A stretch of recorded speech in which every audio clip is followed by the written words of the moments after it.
Welcome back. My name is Andrew Coleman, and this is What's Your Passion number 27. And today we're chatting about flow or anti-flow. And today we're going to talk about Nokia, and specifically the handset division.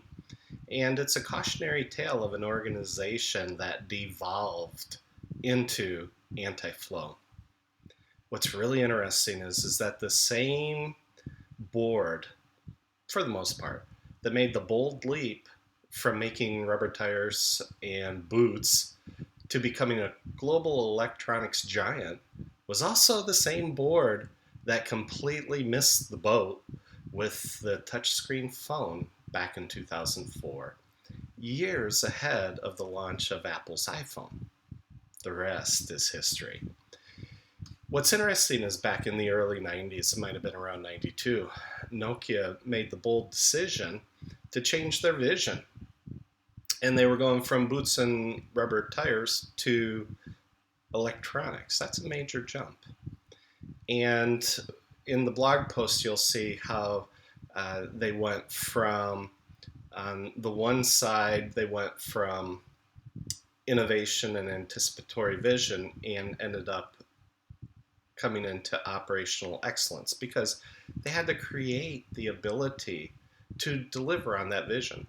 So they had a really good, clear vision, and they developed the capacity to deliver on that vision. And only 12 short years later, 2004, they had a project that created a touchscreen phone. Nokia had in their hands already in 2004 a smaller unit than this. It was a little bit smaller. I remember seeing prototypes of it in 2005 when I worked at Nokia. Nokia's response was quite interesting because I worked for Nokia and then NSN and then for Frugo. And Frugo was partly owned by a bunch of the board members at Nokia. It was an experiment. And while I was at Frugo, one evening, Jorma Olila and Risto Silasma and Marco, I don't remember his last name. It was one of the, I think he was the marketing director, head of marketing, whatever.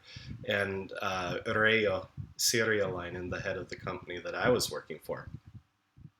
We all went into a conference room and they're like, hey, what do you think about this iPhone? I could sort of feel I was being set up. And so I thought, this is interesting. So I walked up to the whiteboard, didn't even say a word, and drew these three lines that you see here with a 1, and, well, this is really hard, a 10, and then 100. And so I just drew numbers, 1, 10, 100, and put the marker down, turned around and looked at them, and they're all like, what's that? I said, well, this is just my view.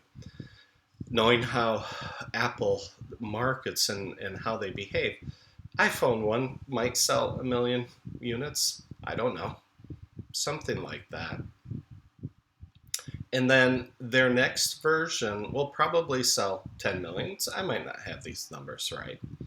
But when they get to iPhone 3, and I know they'll sell over 100 million units, you're dead. Jorma Olila, he looked at me. He was really startled, and he just mocked me. They all laughed at me. And, oh, Andrew, we control Europe and Africa and Asia and the Middle East and most of the U.S. market. We sell 462 million handsets a year. We don't give a bleep about what the Americans in Silicon Valley are doing.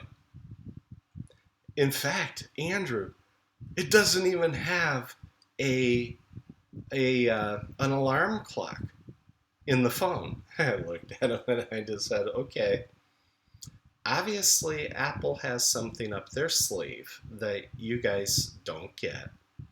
And, you guys get the big money. Obviously you have information and intel I don't have. That's why you guys get the big money. And laughed back at him. That sure shut him up for a minute. Later, I left Frugo after a year. That was a hopeless disaster. But anyways, that's a whole nother story. But the great things I got out of that was my path on agile and becoming a pretty good agilist along the way. And later, a couple of years later, I don't remember if it was launch of the second or iPhone 2 or iPhone 3, Marku sends me an email. Andrew, you were right. I sent an email back. Marku, doesn't matter. Nobody listened. Just send it back. And he sends an email back. Can I send this to Yorma? I said, yeah, feel free. I mean, it was a fact. They didn't listen. And because of that, they failed. Now, I don't know if Apple's ecosystem for all of the apps would have won the day anyways. But I tell you what, when you have that much marketing power and that much revenue, if you're 3 years ahead of the competition with your product first, Apple would have had a much harder time attracting people to writing apps for the Apple phone. If Nokia had awakened to what Apple was actually doing and actually looked into it a little bit more and understood the power of the ecosystem, I think that Nokia might have had a chance to survive. Who knows? I mean, Symbian was not the best operating system by any stretch of the imagination. It was designed for mobile phones, not for touchscreen phones. So, the moral of this story is pride goes before the fall. And just because you sell 6,200 million handsets a year doesn't mean somebody else can't come along and kick your sorry beep. Okay? So this has been What's Your Passion, number 27. We were talking about flow and anti-flow and how Nokia, who from 92 to 2004 were clearly in a state of flow, but it didn't take them long to fall back into anti-flow, where the vision is what collapsed.